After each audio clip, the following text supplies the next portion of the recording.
Hi everyone, I'm Sanjana and I have Shreya with me today. And let's talk to Shreya about user generated content and how UGC is shaping potential buying decisions. Hi Shreya, welcome to the show and thank you so much for joining me today. Hi, Sanjana. It's my pleasure to be here. Looking forward to a conversation about the most top topic about Yeah, in the space of marketing. it's a pleasure to have you here and talk about the same. Let me introduce Shreya to you. She's currently the product marketing manager at Tagshop.ai. And during her tenure at Tagshop, Shreya played a pivotal role in elevating the brand's presence through her content and product marketing skills. Let's now turn to Shreya and to shed light on why we've gathered here today. And I want to start by asking, how do you think the consumer buying patterns have changed over the years? I'm asking this because I know that you have a great amount of experience in B2C and B2B. I want to welcome your thoughts on this first and take it up from here.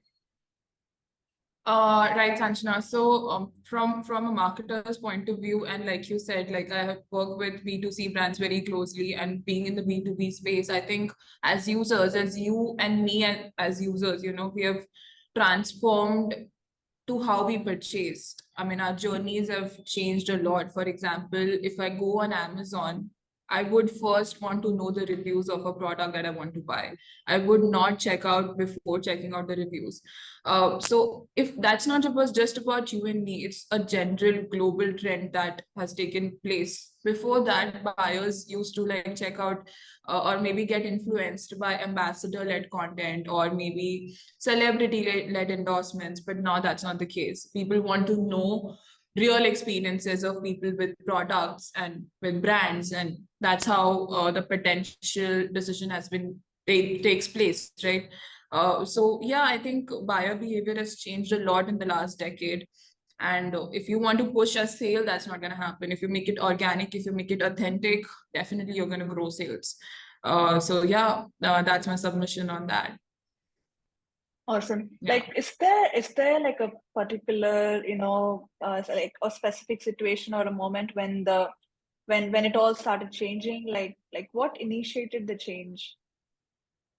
So it dates back to, the time wherein brands used to engage like celebrities, very well-known celebrities, for their ads and, for selling products. Hmm. That did move the consumer a little, but with time, Okay. when consumer got, really active in the buying process, and the passive behavior was thrown out of the window, a lot of things changed. People began realizing the importance of having familiar voices while forming a buying decision, especially the digital age. I think after everything became digital, people are building trust, and being able to trust any and every brand has become a big question. Previously, whatever we saw, we had to trust because there was no digitalization. And Yeah. with time, when digitalization happened, and now that everything is social and digital, in fact, Instagram and Facebook has become a preliminary challenge channels to search. They've become a search engines in themselves. People Yeah, go on true. Instagram to check out a brand instead of Google, or maybe some other places. So if with social media becoming so prominent in everybody's life, the change kind of anchored from there. And now every consumer is very much vigilant, I would say, with respect to what kind of products they want to actually incorporate in their lives, and they do not get influenced very easily. Yes, there is a lot of inspiration that they take from other places, for example, other users, but there's no influence, I guess, and Hmm. that's what has driven this change predominantly. Yeah. Yeah, completely makes sense. And I want to like follow up and ask, how did industries cope up or are coping up with the change? Like, is there anything we can expect from the future? Yeah, I think as B2B marketers ourselves, we understand the role of user journey, right? And we Hmm. know how we map a user's journey. For example, if I were to know if my buyer is happy or not, if I'm able to catch the right market, I would be Yeah. like planning out strategies and be very much specific about what do I want to cater to my user. Mm. And similarly, like B2C and D2C space grew. I think brands started understanding the importance of incorporating authentic content. For example, let's just take Amazon as an example because Amazon is fairly known amongst everyone. Yeah. So if I go on Amazon, if there is like a brand that I did not know, ever did not ever interact with, but I know that I want to buy this brand's product, but I'm not sure, I would check out video reviews, for example, or Yeah. maybe textual reviews. Video reviews are a lot more like common now. We want to know how the product actually looks in real life. Yeah. With this phenomenon coming into picture, like every user following the same trend, and with, like, for example, I would also mention the role of TikTok and Instagram in this. So when Mm. Instagram came, it came as a photo sharing platform. And then no time it became a space wherein people started connecting to each other and how they judged a brand with respect to its users' voices about it. So if suppose H&M is very loved, one of the reasons why it's loved is because the users are pouring a lot of love on Instagram and Facebook and TikTok about the brand. So brands actually took on it and they understood the value of this content. And also I would like to mention, when I was in the content marketing, like content writing and marketing space, for the company that I'm working with right now, I realized the momentum that led to this change. The hashtag user generated content had hardly 25,000 searches earlier in 2019 versus now, wherein it Oh, has almost 60 to 70,000 searches. So the trend grew. And as a marketer, we need to understand where our user is heading onto and what is the next best thing that we can introduce. So hence, I think brands actually coped up really well and are coping up with that trend with respect to incorporating more real voices, and increasing their share of real content yeah. in their marketing. So I think that's one thing that helped. Okay, yeah, yeah, yeah, got it. Like I know that, reviews and other forms of, UGC have become a big phenomenon amongst buyers. Like how do you think, UGC has evolved as a, powerful tool in shaping, like potential buying decisions? I think again, I don't know if anything would, I mean, a needle would be moved if I did not know what a brand actually is, and that I can only know by its users. Now, if I mention word of mouth, earlier we did not have this term user generated content. It has been coined and framed and marketed now that we Yeah, understand what user generated content is very nicely and very well. But earlier that was word of mouth marketing, and I trusted, you trusted, and every other user trusted word of mouth marketing more than anything else. I think if a friend gave me a suggestion, I would trust that more, in place of any celebrity giving me a suggestion. So I think it has always been there. It's just that the value of it has come into picture now, and user generated content has evolved a lot. I would say, if I would tell you, like, reviews, textual reviews were always there, word of mouth was mm, always there, but now it has come down to a lot more. For example, there are get ready with me videos wherein people use brands products to showcase yeah, how they're getting, and there are product tutorials and there are unboxing videos. These are all forms of user generated content. In fact, if I write a blog on some brand, that's also written by one of its users, so hence it's user generated content. And any format of content that's been produced by users for brands is actually an asset, and that's how we sell it, because it can multiply revenue at least 2.2x, if not anything else, okay, and improve your interesting. website engagement by at least 38%, because that's, you are serving what your consumer needs at the end of the day with user generated content, is what I think. Because, and again, who does not want to know video reviews of a brand? I think everybody now. In fact, in with respect to Gen Zs, I think this trend has come a lot more loudly, that they just do not care about textual reviews as much as they care about the visual reviews or video reviews. So I think UGC has evolved a lot that way, and it is like still evolving in the space. And people are just now, when we talk to brands, they just know what they are looking out for, versus 2 years back when we had to introduce the subject to brands, help them understand what's the value of it. Now they all understand that they have to use it. So the market, UGC as a space, has definitely evolved a lot and has a lot to still get into. Yeah, I think, those are like really interesting points. I think earlier we used to have word of mouth, but we were not able to see that. But now, Yeah, we are able to see word of mouth, visually. I think, yeah, that's yeah. All right. So, yeah. from what you, Uh, uh, yeah, just to add on to that, in fact, definitely. you and I, as people on social media, for example, would trust a voice that we do not even know, because Yeah. that voice has built around in a way that we find familiarity in people we do not even know.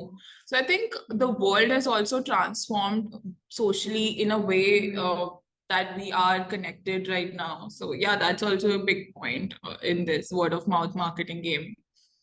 All right.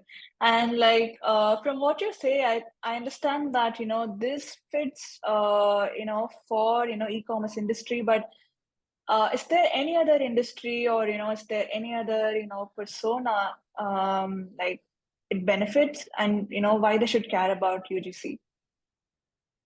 I think user-generated content is for every industry. If, for example, if I am B2B, now if Mm, for B2B marketers, we see badges and awards from G2 as a big recognition criteria. And we sort of know that if G2 has awarded us, it will help users trust us mm, better somewhere. Do you agree with that? yeah, yeah. So, I mean, and G2 also awards us, keeping the criteria of user generated content, which is reviews in mind. So I think Okay, everything is just boiling down to one thing, which is user yeah. generated content. In fact, like I mentioned, for B2B and D2C, of course, like I don't think if I can emphasis enough on it, not because I work with a product that caters to the UGC space, also because Mm, I don't know if I would make a purchase without it. So uh, for any industry, it has become very important, because at the end of the day, you want people to trust your brand, right? And you want to sell and you want to grow. And that can only happen when you have people on board, and people will only come to you if they find confidence in you, if they find you credible to serve them well. So I think that's where every industry is somewhere trying to fit in, and UGC is for everyone with that respect.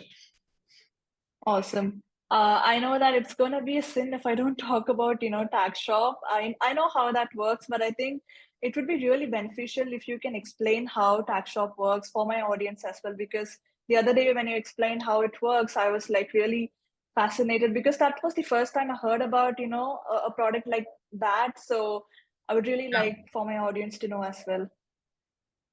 I think I would just give a brief introduction of what Tagshop does, and then I would give you an example on a website wherein it has been incorporated. Mm, So again, like if I take some brands example, for example, Nike. Not every brand is Nike, but let's just take Nike's example, because that's a very well-known brand and everybody knows the hashtag run, just do it, right? So if Nike has this hashtag just do it, and it has millions of posts on this hashtag, this content does not, it cannot just be on social media. If it really wants, if the brand really wants to bring the best out of it, marketing it in the right on the right channels is the best way to do it. So what Tagshop does is we collect that content. For example, if Nike wants to collect content using the hashtag just do it from Instagram, or maybe Twitter, mm, or maybe TikTok, or maybe Facebook, from anywhere, basically. I'm just taking Instagram's example. So if Nike wants to collect that content, it can just simply add that hashtag in our dashboard, and it can collect all the content that has been generated on Instagram using the hashtag. Now, next in line is the best part about Tagshop. you can make it shoppable. Now, when I say shoppable, it just simply means you can add product tags to it. For example, if Nike is selling a sweatshirt, which is worth 2,000 rupees and it's there in the catalog, they can just sync their product catalog in our dashboard, and they can just add the product tag. And then there is a simple embed code that's available. They can just copy and paste it in the backend of their website.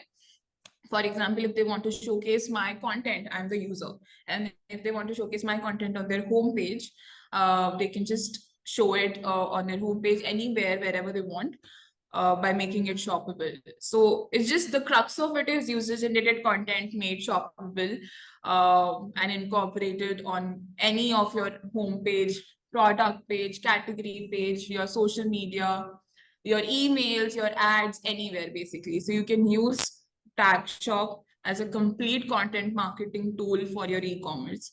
That's a little brief about it. And I will just show how this looks in real life. Just give me a minute. Definitely, definitely. Okay. Can you see my screen? Yes, I can. Okay, so this is one of our clients. Okay. I have opened their shop the look page. Now, many of the e-commerce brands do this. They create an entire Okay. specific showcasing user-generated content created on Yeah. their social media, to combine it together in a page and then show it to their audience, and with respect to building trust and boosting engagement on the website. In fact, if you see, they have incorporated the page right in their header, which is here, shop the look. If I click on this post, for example, it is going to show me the products that are tagged in here. And if I click on any of this button, for example, there's a Yeah. chain that's tagged here, and there's a ring, and there's another ring. If I click on any of these products, I'm going to be redirected to the products detail page. For example, I'm redirected to this page of the chain. I have the post here, which brought me here. And then if I want, I can just directly add it to cart or maybe checkout. Amazing. So that's Yeah. so that's basically how a product, how shoppable gallery functions. You can actually create a feed using any of the social media platforms, any of your connection types, for example, hashtag, handle, mention, anything. So basically, all your social media content could be brought together, made shoppable, which Okay. is could be added like product tags and embedded anywhere you want. So this is just an example of it. Okay. So I think I could make it a little clear for your audience, because I know there are a lot of Yeah. things that tags can accomplish, but this is one of it. Like, yeah, this stuff is really, mind blowing. I've not, maybe like I'm not into the e-commerce industry, so I'm not aware of, all of these trends. But I think the future of, UGC is here, and I'm really glad that I invited you today to talk about it. I am so glad that I could talk about it on your platform. Awesome. Okay, so like speaking of UGC, right? I also want to know how do you comply with GDPR? I think that's also an important topic and question that you hear a lot about. Maybe like if you can Yeah. talk about that as well. Okay. So yeah, with Tagshop, that's actually taken care of. So we understand the value, of using it, and of course, we do not want to put any brands under the legal belt. So if there is a feature called UGC Rights Management, which we provide, now with that feature, you can actually just drop into, for example, if I want to use your content, I really like some of your video and I want to put it on my website, I can just directly jump into your comment section, and I can ask you, hey, I really liked your video and I would like to repurpose it on one of my websites. If you say yes, that video would be incorporated in my Tagshop dashboard, and then I can put it forward. And obviously, otherwise, we specifically preliminarily take care of the GDPR compliances. So that's been taken care of. Yeah. Okay, awesome, awesome. All right, so like what's the ROI like? Because I think that's also an important question that marketers would have, right? So what's the ROI like when, marketers use such platforms, maybe a bit about analytics? Yeah. So I would just give you an example, not an example actually. This is like really happening to brands working with Tagshop. With with user-generated content on your website, you can actually Hmm. increase your revenue by at least 56%, if not more. Oh, And this is okay. happened if I give you a like proper revenue figure. So and with only Tagshop, you can increase your revenue by at least $25,000 month on month. Okay. And increase your website engagement by 39%, and that's the real stats that I'm talking about because our clients Hmm. are actually achieving it. And it only depends on how do you use your content. The more wiser use of content, the better results with respect to the Okay. ROI that we talk about. Because as e-commerce marketers, since we cater to the e-commerce space, e-commerce marketers just want to increase their revenue at the end of the day, and the sale that they make at the end Yeah. of the month. And in that space, our product is very useful because, and I don't say it because just like that, our clients are actually getting it. And like we built this analytics functionality, like I think 5 months back. And Hmm. since that, because we wanted to actually let people understand the value that they're deriving using Tagshop, it is a very value driven tool. And when whatever you put in the tool, you actually can Okay. see the conversion you're getting, the revenue that you're earning using Tagshop. So Okay. ever since the analytics got live, we could see the amount of assisted revenue that Tagshop has been helping with for brands. Interesting. Okay. So yeah, I think that's the ROI that we talk about, like real money Yeah. that you can see and earn with Tagshop. That's the good, like it's I think it's brilliant. Sometimes I just get astonished by how people are perceiving content. You know, people like you and me, like normal people, how they are perceiving content and how they're checking out, getting so Yeah. inspired by that content. It's just amazing, actually. True. Awesome. Yeah. Right. So I think I've exhausted all my questions I had for you today. But before we, close, I just have one last question, which is, Yeah. a question that's truly fascinating to me, and I also get a lot of DMs asking me the same. So, how did you progress from being a content writer to a product marketer? Huh. I think it's a journey in itself. I was a content writer for more than, I think, 6 years. I Okay. started very young in my life, and I think content was something that came very naturally to me. Hmm. And there are like parts of a content writer that you always fulfill. For example, research. You cannot write a piece of content without research. And by research, I mean like really good research, research better than a marketer when you write content. Okay. I Yeah. think there are a few things that came naturally to me. For example, creativity is as a part of my job role. I was very creative in my work. I did not know Hmm. how to do it otherwise. And Yeah. then Okay.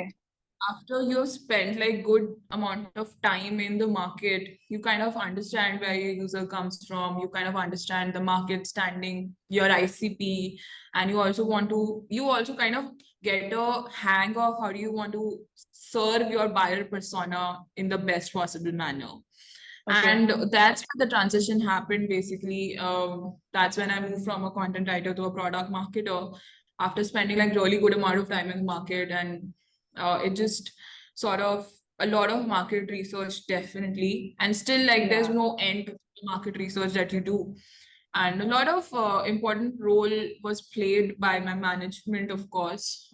They helped me a lot because when you're new, you tend to understand, make mistakes, and also learn and unlearn. So that happened, and definitely like understanding user. I don't know if I would be a marketer if I do not understand my user's journey. Nobody can be a Hmm. good marketer without understanding user's journey. So keeping a keen eye on it and understanding the market so much vigilantly, like I would say, with a very open eye, was the Yeah. transition that actually happened from a content writer to a product marketer. I think product marketing is a game in itself, and you play it every day with a lot of brain and vision and love and passion put into it. I think the transition is still happening. Really very well said. I would also say the same thing, right? Like, you have to Yeah. be the product expert if you want to be a product marketer. But as a content writer, we write and write and we do research, but then we don't go in depth, right? So, but when you go in depth and start understanding your product and your market, I think that's when the transition happens.